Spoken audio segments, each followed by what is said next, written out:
y tenemos en línea para hablar de este tema, de Ucrania, sobre todo de un artículo que yo recomiendo muy especialmente sobre el Fondo Monetario Internacional que escribió en su blog, creo, porque también escribe como Osvaldo Pérez Sammartino en el semanario digital Seúl, donde ha escrito cosas muy interesantes, pero en su blog, Jesús Rodríguez, a quien ya presento, un excelente amigo, un diputado y un político argentino que ha llegado a, y lo digo yo porque me lo dijo y es público, a que Santiago Kovadlov, creo que es un filósofo que todos admiramos, el Papa lo consideró a Kovadlov el filósofo argentino viviente más importante, y Kovadlov un día me dijo, siempre tenemos una comida pendiente con el invitado nuestro, con Jesús Rodríguez, que me dijo, Jesús Rodríguez es el político más brillante de la hora actual.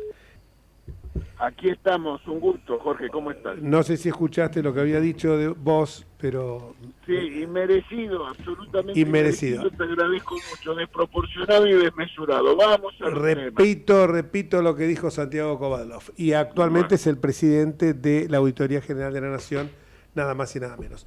Vamos a los temas porque nuestro amigo de Ucrania nos comió medio programa. Queríamos consultarte a vos sobre 3 temas. En primer lugar, ¿cómo ves el tema de la negociación del Fondo Monetario Internacional? ¿Cómo ves la posición que debería tener Juntos por el Cambio, tu posición personal? Y después pasamos también a tocar el tema del malhadado, por así llamarlo, discurso de inauguración de las sesiones ordinarias de la Cámara de Diputados del presidente con la vicepresidenta al lado, y también del tema de Ucrania. Primera pregunta, el tema del Fondo Monetario Internacional. Bueno, pongamos los objetivos por orden. Y la Argentina necesita ordenar, regularizar, normalizar sus relaciones financieras con el exterior. Porque la alternativa, la de entrar en atrasos o en default con el Fondo Monetario, es una verdadera calamidad que va a pulverizar la actividad económica, destruir el valor del salario, hacer desaparecer a eslabones de la cadena productiva, generar mayor inflación, impedir el financiamiento de las empresas argentinas en el exterior, y podemos seguir. Así que la Argentina necesita regularizar sus relaciones financieras con el exterior. ¿Quiere decir eso que el Congreso debe discutir los contenidos de ese acuerdo? No necesariamente, porque, por ejemplo, cuando fue la negociación con los acreedores privados, el Congreso y la oposición impulsaban esa negociación, pero no se involucraron en los contenidos, en el detalle de la misma. Así que yo creo que esa es la posición que ahora sería deseable hacer. Forma parte de una actitud responsable de una oposición que le hace oposición al gobierno, pero no al país. Y eso no significa ni coincidir con la estrategia del gobierno, ni mucho menos. Ese es mi punto de vista en relación a este tema, que yo admito que no es sencillo, porque cuando uno escucha las descaminadas afirmaciones del presidente y las acusaciones que llevó adelante, no tiene más que indignarse, pero una fuerza política no tiene que acompañar la indignación social, sino encauzarla. Y la manera de encauzar esa indignación social creciente, que al mismo tiempo se exteriorizó en las urnas, es la de ofrecer una alternativa. Y la alternativa es la de proveer certidumbre y previsibilidad. Y creo que ese es el camino que hay que recorrer. Perdón, Jesús, Osvaldo Pérez Sammartino te hablo. ¿Qué tal? ¿Cómo te va? Vos decís que entonces Juntos por el Cambio debería votar favorablemente el proyecto, aun cuando... No. Yo digo que lo que debe... la técnica parlamentaria del momento dependerá de las circunstancias, de las características y de cómo se desarrollan los acontecimientos. Lo que no debemos hacer es contribuir a que contribuir a frustrar el acuerdo. El acuerdo tiene que producirse, y la responsabilidad y el contenido de ese convenio es responsabilidad del Poder Ejecutivo, pero nosotros no No, eso no quiere decir necesariamente votar afirmativamente, antes al contrario, diría que lo que hay que votar, si llegara a ser necesaria una votación, la necesidad de la refinanciación, pero de ninguna manera los contenidos del acuerdo. Claro. Muy claro. Segundo tema, el discurso de ayer. Sí, ¿puedo hacer una acotación sobre esto? ¿Qué tal? Soy Luis Luis Vasco. Sí, en realidad, con toda estas idas y vueltas con la cuestión del acuerdo con el Fondo Monetario y sus consecuencias económicas, ¿no debería estar ya trabajando Juntos por el Cambio seria y formalmente en pensar cómo vamos a salir de esta situación económica? Porque yo no veo que el gobierno esté planteando, pese a todo el tema del acuerdo, un plan económico que nos pueda sacar de esta crisis de alta inflación, de parálisis del comercio, de falta de divisas, etcétera. ¿Se está trabajando o no debería estarse trabajando ya en una opción para salir de esta crisis y que eventualmente esto no nos agarre sin tener ya programado una salida? Completamente de acuerdo. Yo creo que el gobierno es incapaz de ofrecer una recuperación para la Argentina, por muchas razones. Primero, porque desprecia la calidad institucional, y eso es un problema severo para pensar en imaginar siquiera la posibilidad de una mejora de las condiciones materiales de vida de los argentinos.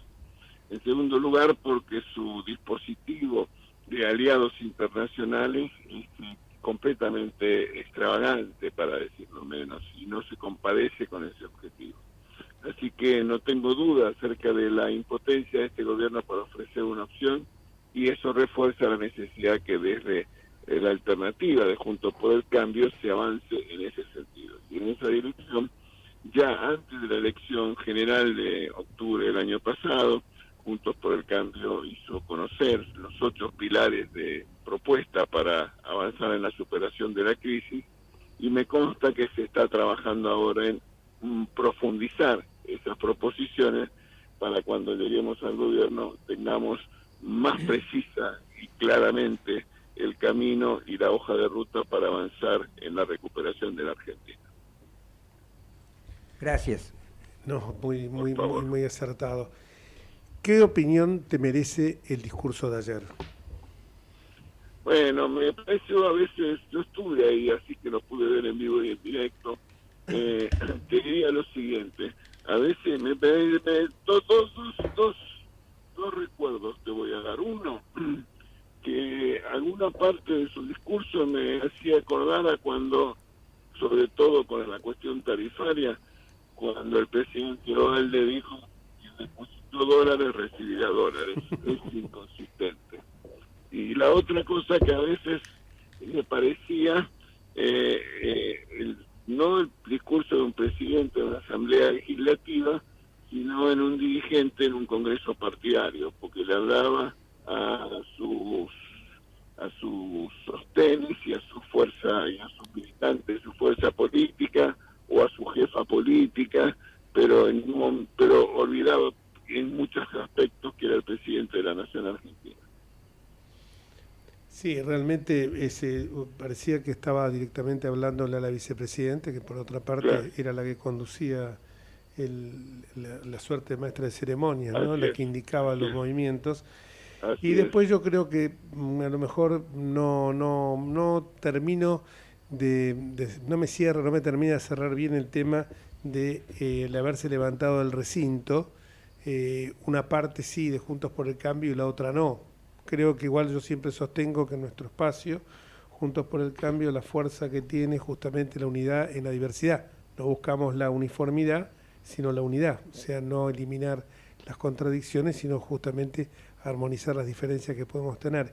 Pero la imagen que trasuntó a la gente en general, al público en general, al público que no está tan metido en el mundillo político, es que lo vieron como que había una división.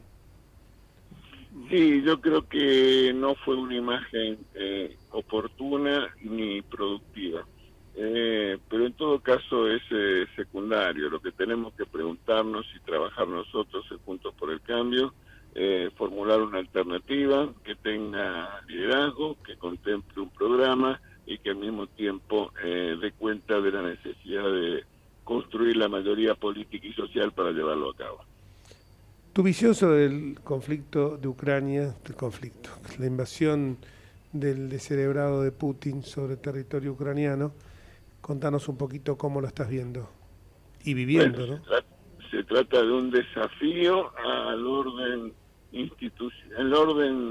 al orden global instituido, el desconocimiento de las Naciones Unidas, la vulneración de principios elementales que lo guían y lo fundamentan, y el recurso de la fuerza, que es la peor de las combinaciones en un mundo globalizado que aspira a ser casa común de todos los ciudadanos del mundo.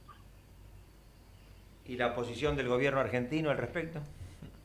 Es una suma de contradicciones inaceptables que solo lleva a confundirle al mundo la posición de la Argentina. Porque casi diría que a mí no me sorprende ni me confunde la posición de otros países de América Latina, porque es clara, definida. Incluso a la que no comparto para nada, Nicaragua o Venezuela. Pero la posición argentina confunde, y eso en las relaciones internacionales, la incertidumbre y la imprevisibilidad es la peor de las compañías. Y yo creo, me parece a mí que esa ambigüedad se da también en los temas, digamos, domésticos, y hace que se genere una parálisis del gobierno. Por ejemplo, en el tema tarifario o en tantos otros. No se puede estar todo el tiempo tratando de quedar bien con unos y con otros. Como decís vos, hasta la posición que creemos equivocada, en la medida en que sea coherente y se desarrolle, no será la mejor, pero por lo menos tiene alguna viabilidad, mientras que nosotros estamos permanentemente sujetos a estos vaivenes, ¿no? Bueno, esa es la consecuencia dramática de un episodio que es congénito al dispositivo de poder oficial, que es la circunstancia de que una persona que no está en la pirámide del poder formal conduce esa fuerza política, y el mejor ejemplo de ello es que nominó, no en un congreso partidario, ni en una elección interna, ni en una asamblea, sino por una decisión individual, las dos posiciones políticas más importantes de la Argentina, la presidencia de la Nación y la gobernación de la provincia de Buenos Aires.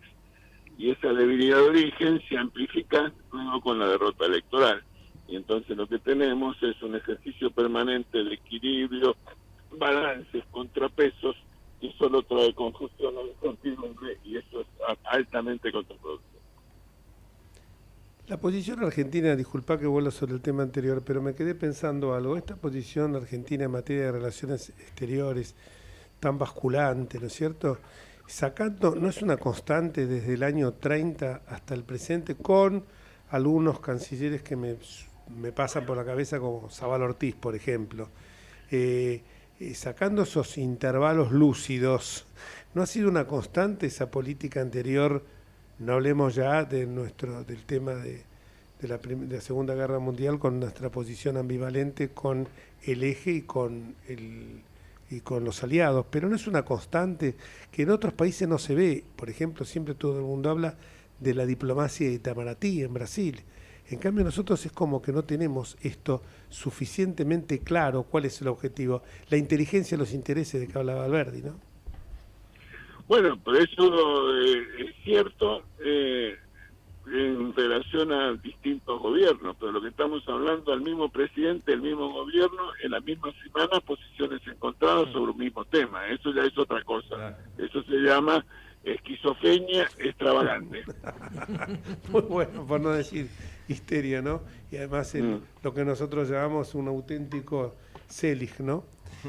Muchísimas gracias, Jesús, y esperemos seguir el contacto escuchándote, porque siempre sos una voz clara y lúcida, una cabeza pensante que hace falta tanto en la Argentina de hoy. Gracias, Jorge, un abrazo, Osvaldo, también. Gracias, saludos. Hasta luego. Un abrazo enorme, chao, Jesús.